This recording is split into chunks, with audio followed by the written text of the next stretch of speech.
Salve minha gente, aqui é o Juliano Posati e na coluna de hoje eu quero falar sobre um tema bem interessante, né? Eu escolhi esse título, Menos é Mais, justamente para refletir um pouco sobre esses ajustes e coisas que nós temos feito no Círculo, do ponto de vista de empresa, do ponto de vista de escola, do ponto de vista de produtores de conteúdo. Tem várias conclusões e vários aprendizados, elaborações que a gente tem feito, seja com a nossa equipe, seja com a nossa equipe física, seja com a nossa equipe extrafísica, seja fruto da nossa experiência, seja fruto da maturidade. E eu resolvi compartilhar,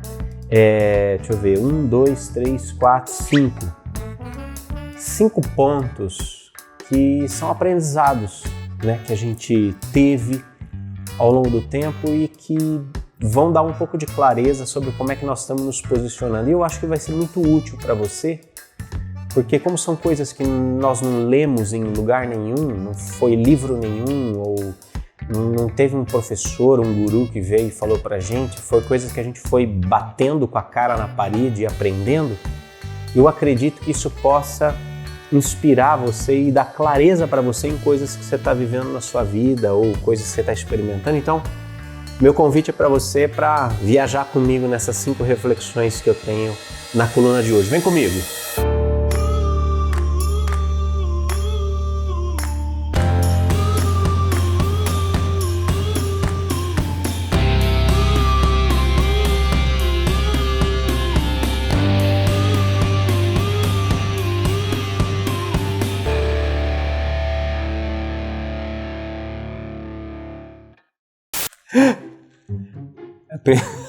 A primeira coisa que eu percebi é que não são 5 pontos, são 4. Sabe quando você... Eu não sei se vocês têm isso, mas eu tenho umas coisas assim que... Nossa, às vezes minha mente fica tomada por uma coisa que não era prioridade há 5 minutos atrás, e aí eu preciso descarregar e fazer. Né? Eu tenho esse ímpeto de realização, às vezes isso é curioso. Aí antes que eu pudesse fazer as contas, eu falei, não, mas isso aqui na verdade é isso, aí deu 4 negócios. Então, na verdade, são 4 pontos que eu acho que tem muito a ver com o reposicionamento. Se você é empresário, se você é empreendedor, eu acho que vai ter muitos pontos aqui que vão ajudar você a entender como é que a exoconsciência permeia o processo de empreendedorismo, o processo de espiritualidade, de montar empresa, etc e tal. Mas se você é um profissional, se você é um executivo, se você trabalha numa empresa, você vai perceber também que tem muito desses movimentos, porque eu vou falar de muitas coisas comuns no mercado hoje em dia. E se você não trabalha, não tem atividade externa, se você é mais voltado para o seu lar, para a sua casa, você também vai perceber que tem um monte de coisa. Cara, tem a ver com... É comum da atividade humana, é comum de quem nós somos, do que nós fazemos, etc e tal. O primeiro ponto que eu acho que você deve ter percebido foi que, primeiro, o Círculo ele é fruto de um movimento que ele não foi exatamente planejado, embora ele tenha sido muito bem planejado, mas eu não tinha clareza de todo o planejamento do trabalho do Círculo.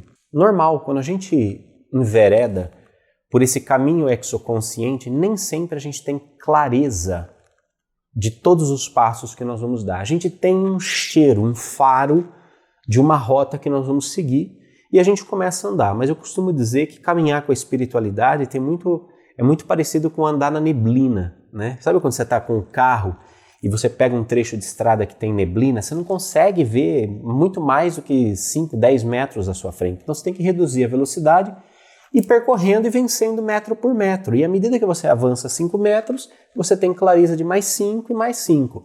Ali dentro do teu carro tem um GPS te orientando. Você sabe que você está indo para algum lugar.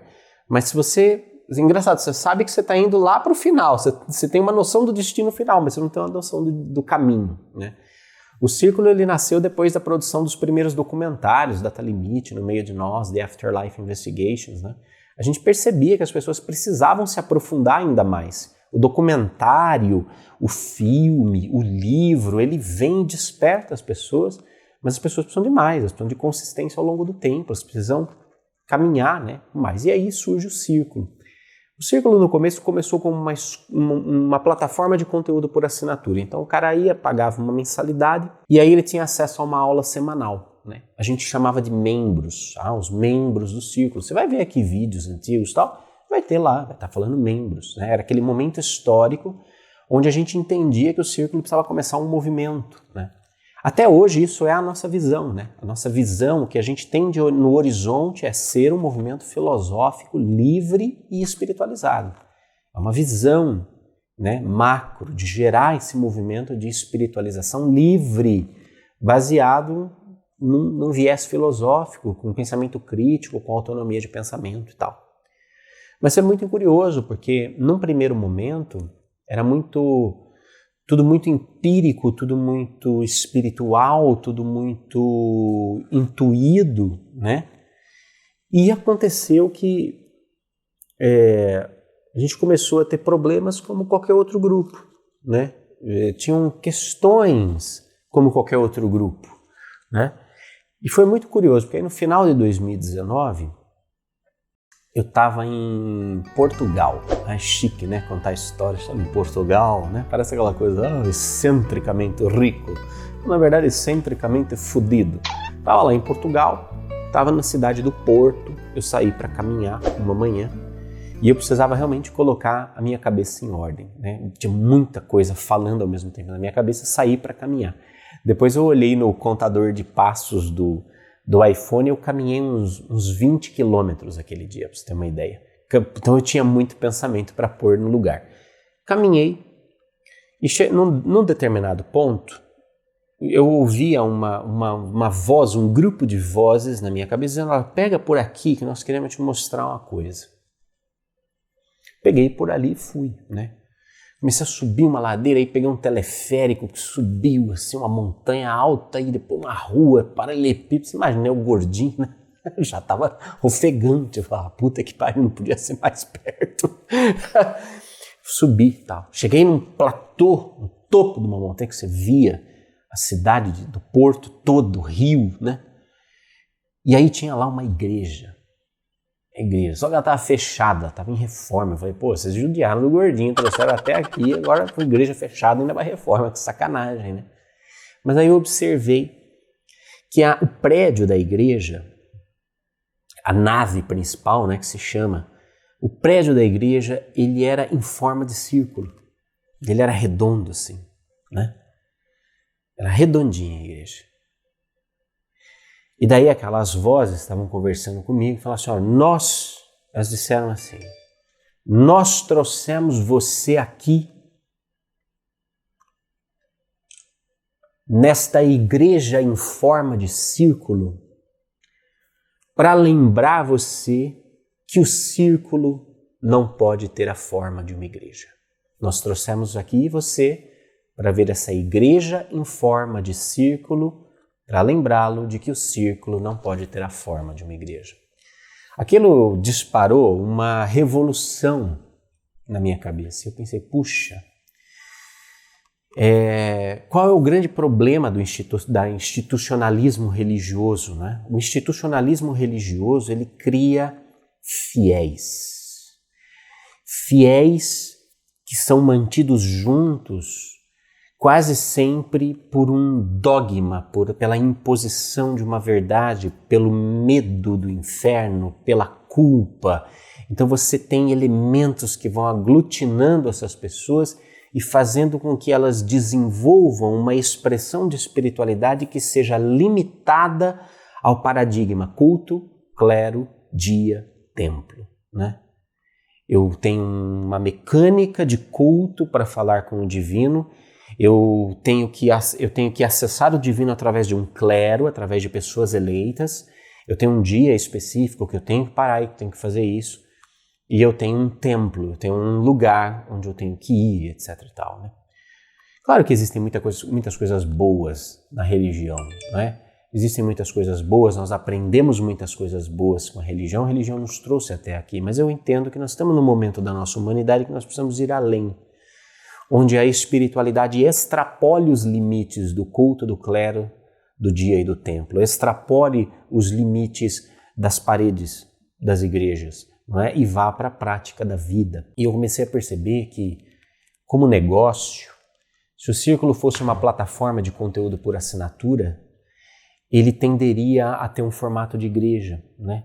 De gerar dependência de pessoas que estariam esperando ali pela aula, esperando pela orientação, pelo guia, não é? Pior do que isso, né? Ela teria um papa, teria uma pessoa especial iniciando, e eu não queria ser esse papa, né? Acho que já fui papa o suficiente, né? Não queria ser esse papa. E ao mesmo tempo, comecei a entender que a função do Círculo era de se tornar, aquele modelo de assinatura não era bom, não estava. Ele foi importante no momento porque eu honro toda a nossa história, eu honro.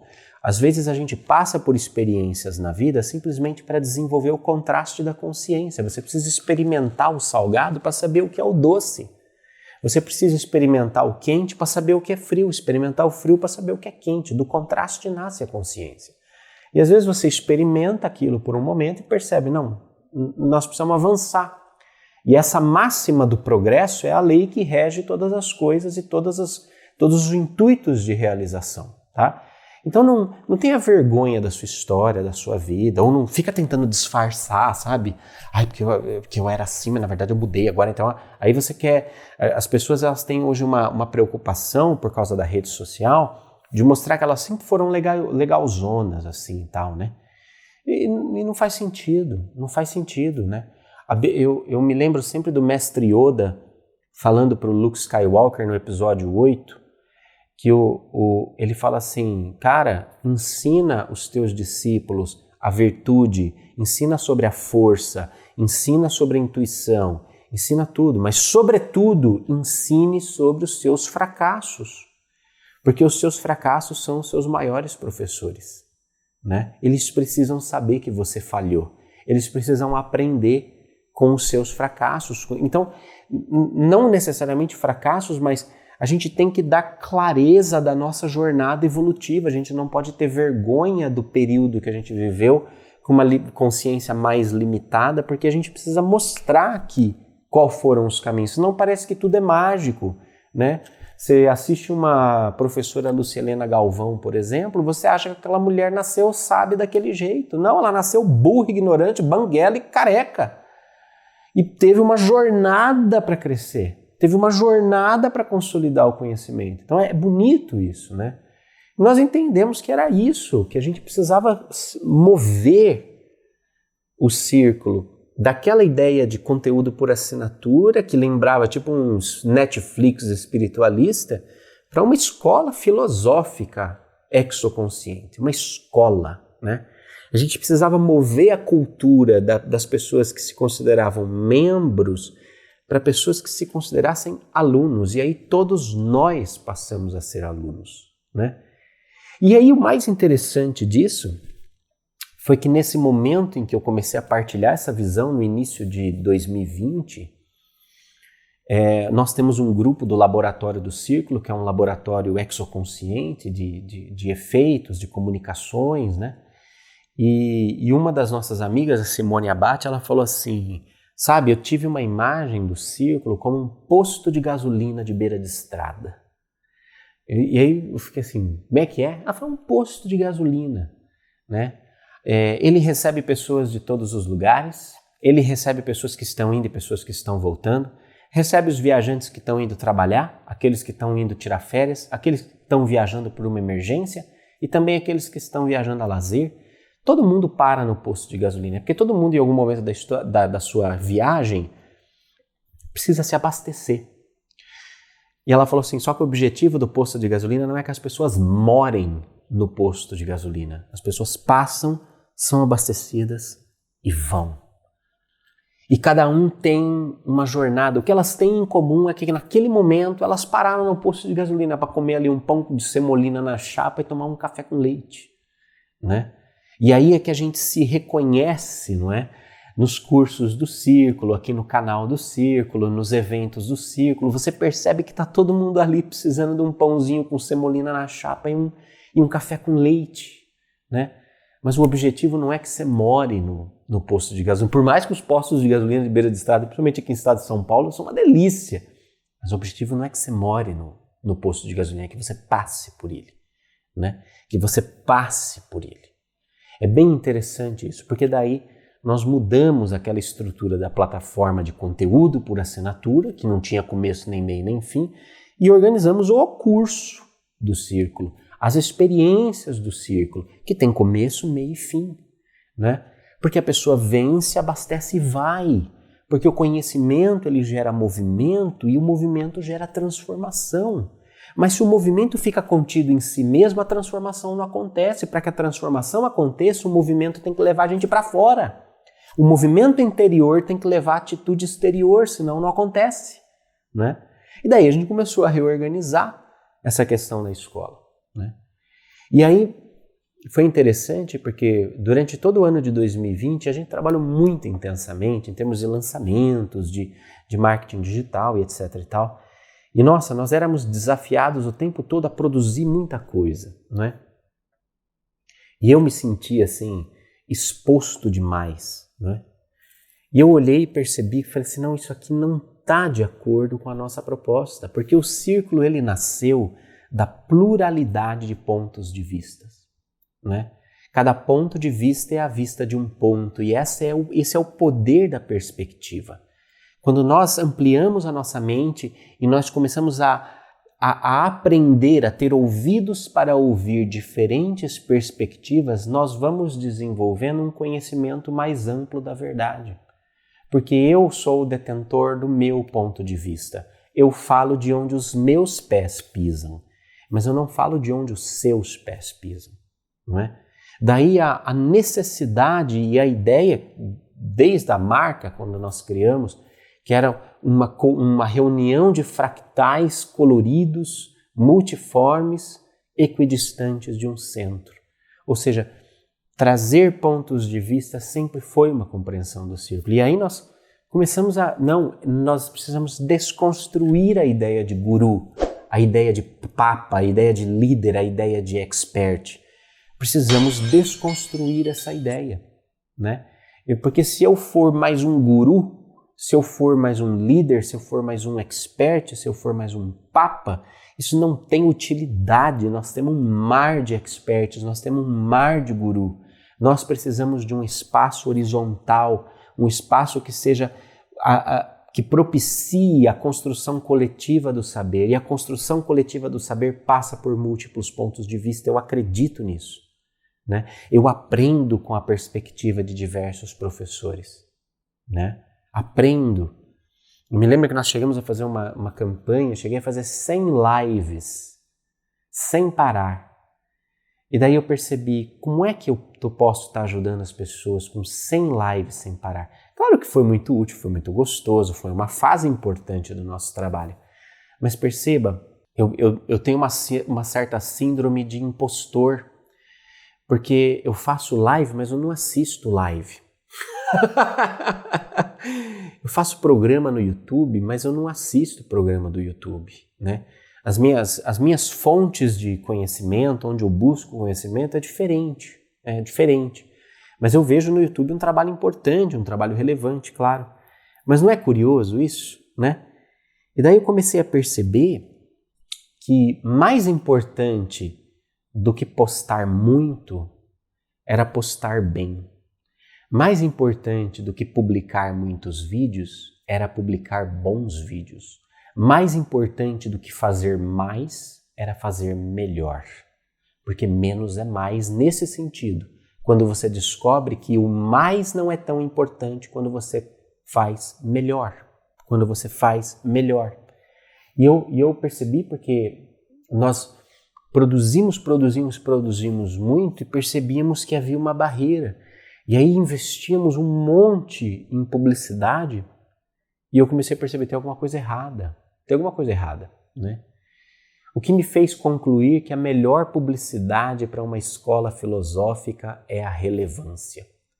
A melhor publicidade que você pode fazer para si mesmo, seja no seu ambiente de trabalho, seja na sua empresa, seja na sua família, a melhor publicidade de si que que você pode fazer para si mesmo é a relevância. É tornando-se uma pessoa relevante. E uma pessoa relevante não é uma pessoa verborrágica. Uma pessoa relevante é uma pessoa que acrescenta.